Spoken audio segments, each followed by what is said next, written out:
Halo semuanya, balik lagi sama gue Cryptondo. Jadi di video kali ini Cryptondo akan mengasih tahu gimana cara Wells memanipulasi harganya di koin ataupun token kripto tersebut. Nah, ini termasuk bisa dibilang kalau untuk BTC bisa juga, dan ini termasuk juga untuk untuk token ataupun koin yang likuiditasnya kecil. Nah, kalau kemungkinan kalau untuk Bitcoin itu kan Bitcoin likuiditasnya itu sangat lumayan tinggi ya, jadi nggak terlalu wah banget manipulasinya. Cuman yang bisa dibilang yang wah banget, Cryptondo akan bahasnya. Nah, sini Cryptondo udah punya shorts ataupun unsur videonya itu dari siapa, yaitu dari channelnya Ko Sylvester. Dan dia sering membahas daging-daging semua ya untuk pembahasan kripto. Nah, sebelum Cryptondo share-nya videonya Ko Sylvester, Cryptondo udah sering bahas ya itu di YouTube. Dan sini Cryptondo pernah dibully juga waktu dalam 3 bulan baru nge-YouTube ya, baru nge-YouTube ya, baru buka channel YouTube dan ngasih tahu tentang token Indo ataupun ASIC yang waktu itu masih booming ya, beredar pada banyak FOMO. Itu Cryptondo untuk saranin jangan FOMO, tapi Cryptondo dibully. Nah, tapi yang sekarang kalian bisa cek aja dari captionnya yang udah Cryptondo bahas.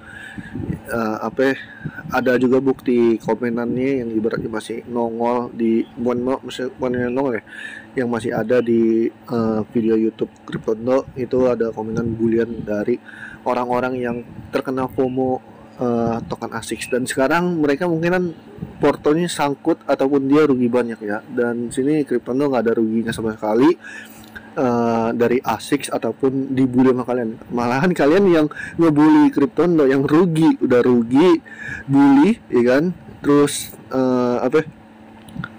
ngebeli juga rugi duit karena nge-cut loss banyak ya. Sini Cryptondo udah saranin jangan pernah beli token ataupun koin yang aneh-aneh. Beli token ataupun koin yang ibaratnya bisa bikin kalian cuan, yaitu dengan trading. Jangan terlalu di hold dan jangan terlalu kena FOMO. Nah, sini Cryptondo share dari Instagram, karena Cryptondo share videonya si Ko Sylvester itu dari Instagram ya. Ini Cryptondo nggak akan komentar, maksudnya nggak akan komentar, nggak akan ngomong karena takutnya adu suara doang guys. Bentar ya. Oke, ini udah mau siap dimulai ya guys ya. Nah, yang ditahan ini ada 4 koin yang ditradingkan user yang ditahan ini, usernya ini trading 4 koin guys. Koin Sun, koin Ardor, Osmo, sama Fun. Kok teman-teman lihat ya, koin yang mana nih? Aku udah kumpulin nih. Ini Sun. Coba aku tunjukin grafiknya setiap koin, teman-teman perhatiin deh. Ada bedanya nggak? Ketahuan bedanya nggak? Persamaannya ada nggak ya? Ini grafik 1 jam. Ini Sun, ini Ardor, ini Osmo, ini Fun. Teman-teman perhatiin nggak? Ketahuan ada persamaannya. Ini semuanya mungkin dalam jangka waktu zaman mungkin dari sini deh, gitu ya.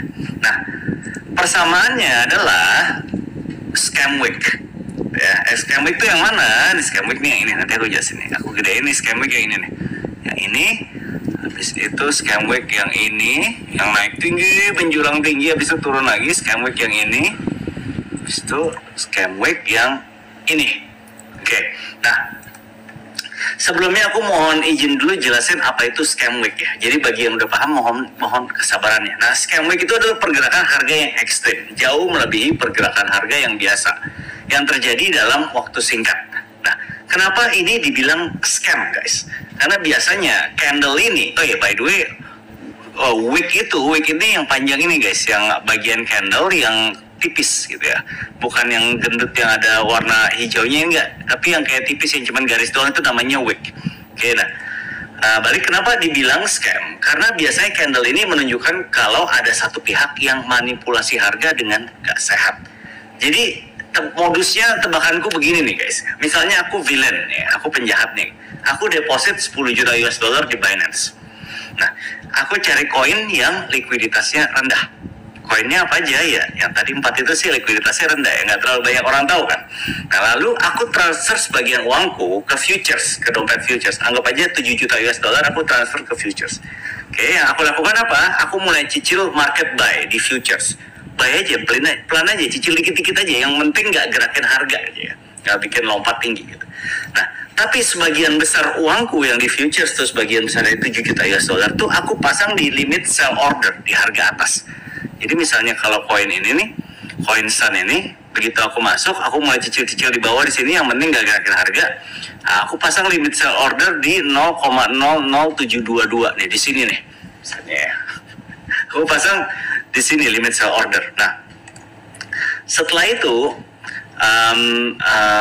gitu kan, pasang limit sell order. Nah di saat yang bersamaan guys, itu aku mulai guyur di spot gitu ya. Uang 3 juta dolarku aku buat beli koinnya di pasar spot, beli semuanya gitu. Nah harganya tentu akan lompat tinggi. Kenapa? Karena likuiditasnya kecil ya. Limit sell yang ada oleh market maker kan kecil, jadi harganya tentu lompat tinggi. Ada 3 juta dolar mengucur masuk. Karena apa yang terjadi? Nah di saat itu posisi buy-ku di futures langsung cuan. Jadi misalnya aku beli di sini, aku udah buy di sini, aku guyur di sini 3 juta US dollar, langsung lompat, buy futuresku langsung cuan kan. Nah di situ harga TP ku gitu ya, limit TP ku udah kena, aku udah cuan 1. Habis itu begitu harga naik, target limit sell orderku juga kena, 0,722 ini juga kena. Nah, begitu kena harga uang 3 juta dolar kan udah habis kan, otomatis nggak ada buy order lagi. Harga gimana? Harga turun terus gitu. Yang beli nggak ada lagi kan, harga balik lagi ke normal, turun. Yang terjadi posisi sellku di sini cuan sultan, ya kan, cuannya berapa banyak tuh, tinggi banget. Nah, harga take profitku kena lagi di bawah, dan aku pasang harga take profit kena lagi, jadi udah cuan di sana, gitu ya. Nah, pertanyaannya gimana dengan koinku yang di spot, gitu ya, yang aku udah beli 3 juta dolar itu? Ya aku terpaksa jual rugi lah koinku di spot gitu kan. Ya tapi kan nggak apa-apa, untungku di futures udah jauh lebih banyak dari rugiku di spot, gitu ya. Nah pertanyaannya, jadi siapa yang rugi gitu kan? Apakah retail yang rugi? Ya iya, retail ya pas lagi trading koin ini ya pasti rugi gitu ya. Tapi yang ruginya jauh lebih besar bukan retail. Ya rugi yang jauh lebih besar tuh market maker yang sediain likuiditas di pasar futures koin ini. Nah mereka yang harus kasih banyak rugi untuk kasih cuan sultan ke para user yang tadi, gitu kan. Nah apakah ini jelek? Ya tergantung dari sisi mana kita lihat guys. Kalau dari sisi user ya tentunya ya ini boleh-boleh aja, nggak jelek. User hanya manfaatin celah yang ada di sistem futures dan spot aja. Nggak ada yang salah kan ya. Kalau mau jadi trader ya manfaatin edge yang kita punya. Nah kalau dari sisi exchange gimana? Yang sisi exchange tentunya ini jelek. Kenapa? Karena akan pengaruhi user lain yang polos, yang kebetulan apes pas lagi trading ini. User kapok, nggak mau trading lagi, ngerasa ditipu gitu ya, exchange-nya nggak ada pelanggan lagi gitu kan. Tapi dari segi exchange sendiri harusnya mereka nggak rugi langsung dari naik turunnya ini. Kenapa? Karena mereka bukan market maker, mereka hanya penyedia platform gitu kan. Koin. Nah itu udah Cryptondo kasih tahu validnya video Psycho Sylvester ya, seperti itu. Jadi bisa dibilang itulah namanya yang kita bisa dibilang cara Wells memanipulasi harga. Terus dimana kalian harus tahu ya, pergerakan kripto ataupun Bitcoin itu naik dari apa ya, itu dari segi adanya inject money ataupun duit yang masuk dengan segelontoran yang banyak ya. Jadi kalian nggak usah terlalu terpengaruh lah kata-kata trading itu judi. Enggak guys, malah trading nggak ada yang judi guys, investasi yang rata-rata judi itu. Nah sini kalian bisa baca aja, bisnis tetaplah bisnis. Orang awam kalau tidak belajar pasti bilang market kripto adalah ladangnya investasi jangka panjang untuk dapat profit. Tapi kalau kalian lihat tadi Psycho Sylvester bilang seperti apa. Nah Osmo, oke, lihat Osmo tuh itu dia ada tadi Psycho Sylvester bilang katanya Osmo ya, ada contohnya juga. Nah sini Cryptondo kasih tahu juga Osmo. Lihat kalau untuk pairing USDT dia pernah dinaikin sampai 12,5 dolar. Ini scam week ya, kalian bisa cek aja, lihat ya kan, 12,5 dolar. Nah, kalau Osmo yang BUSD itu hanya 4,5 dolar untuk pairing yang BUSD. Ini namanya scam week guys. Ini week candle yang lebih panjang. Jadi orang yang ibaratnya kena FOMO nih di Osmo ini pasti bakal rugi banyak, rugi besar lah pada dasarnya. Cuman kalau misalkan kalian hoki belinya pas sebelum dipum dan belinya pas masih di bawah, kalian bisa take profit, itu udah lebih dari 100% kali untungnya. Kalau kalian beli di Osmo, jualnya yang di pairing USDT. Yang waktu itu aja kalau misalkan yang pairing BUSD itu kalau nggak salah naik 450%. Dia dari harga di bawah 1 dolar kalau nggak salah 0,9 dolar naik ke 4,5 dolar, itu naik 450% lebih. Itu yang di Osmo doang guys. Tadi kan si Coach Sylvester ngasih tahu ada scam week di token Osmo ya, ataupun koin Osmo. Nah, tapi pada dasarnya koin atau token di exchange itu hanyalah produk suatu perusahaan yang dipasarkan di market. Bila produknya nggak laku di pasaran, bukti yang ada ialah exchange mendelistingkan koin ataupun token tersebut. Nah, ini kalau misalkan koin ataupun token tersebut nggak laku di pasaran ataupun nggak laku di exchange, otomatis dia pasti akan didelis. Banyak kok contoh-contohnya yang udah didelis dari Binance, kayak BTCST, NBS, DNT ataupun lain-lainnya ya. Banyak banget guys. Terus Ton juga katanya mau didelis, tapi nggak tahu Tonnya yang pairing aplikasi sih, kalau nggak salah pairing USDT sama pairing BTC dah kalau nggak salah ya. Kalau nggak salah juga yang BUSD-nya aman. Kalau yang BUSD-nya aman.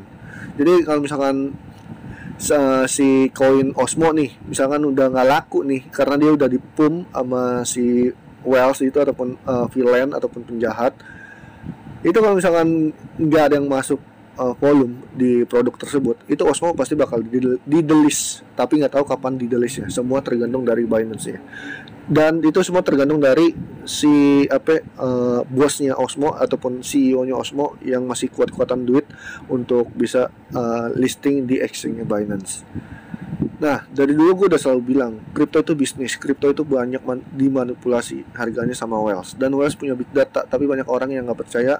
Gue udah sering bahas ini di YouTube, tapi orang awam YouTube nggak percaya. Sekarang ada seorang tokoh yang dari Indonesia sudah membongkarkan cara-cara Wells bermain, dan semua video dari Coach Sylvester daging semua buat orang awam. Buat orang awam yang selalu terkena dengan kata-kata project, cuman bagi gue ya, bagi Cryptonda adalah project di dunia kripto hanyalah hiburan.